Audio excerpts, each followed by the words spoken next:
মুসলিম উম্মার অন্যতম বড় ধর্মীয় উৎসব পবিত্র ঈদুল আজহা আর মাত্র কয়েকদিন বাকি। এই আনন্দের উৎসবের মূল অনুষঙ্গ কোরবানির পশু কেনা। কিন্তু যুদ্ধ বিধ্বস্ত দেশ ইয়েমেনের রাজধানী সানার পশুর বাজারগুলোতে এখন আনন্দের চেয়ে উৎসবের খরচ নিয়ে চিন্তায় বেশি সাধারণ মানুষের। সরবরাহ ভালো থাকলেও আকাশচুম্বী দামের কারণে পশুর বাজারে এসে রীতিমতো হিমশিম খাচ্ছেন ক্রেতারা।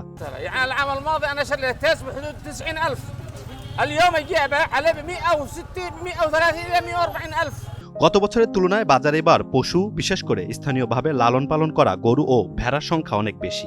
কিন্তু বৈশ্বিক ও আঞ্চলিক সংকট বদলে দিয়েছে পুরো হিসাব। হরমুজ প্রণালীর অস্থিতিশীলতা এবং দীর্ঘস্থায়ী যুদ্ধ পরিস্থিতির কারণে ধাক্কা খেয়েছে পুরো সরবরাহ ব্যবস্থা। বিশ্ববাজারে জ্বালানি তেলের দাম বাড়ায় পরিবহন খরচ বেড়েছে বহুগুণ, যার সরাসরি প্রভাব পড়েছে পশুর দামের উপর।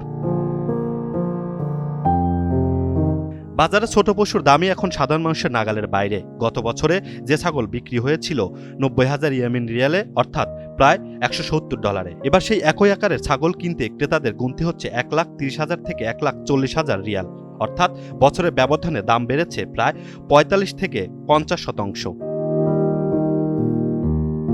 বড় পশুর বাজারে পরিস্থিতি আরও ভয়াবহ। আগে যে সার 5 লাখ রিয়ালে পাওয়া যেত, এখন তার দাম হাঁকা হচ্ছে 7 থেকে 9 লাখ রিয়াল। দাম প্রায় 30 থেকে 40% বেড়ে যাওয়ায় ইয়েমেনের অনেক মধ্যবিত্ত পরিবার এখন যৌথ কুরবানির দিকে ঝুঁকছেন। সামর্থ্যহীনতার এই ক্লান্তিকালে সামাজিকভাবে এক হয়ে উৎসবের ঐতিহ্য টিকিয়ে রাখার চেষ্টা করছেন তারা।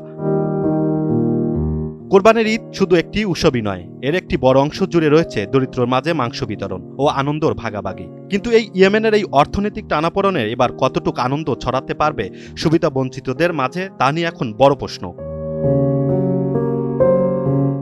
Imran Hussain, NTV online.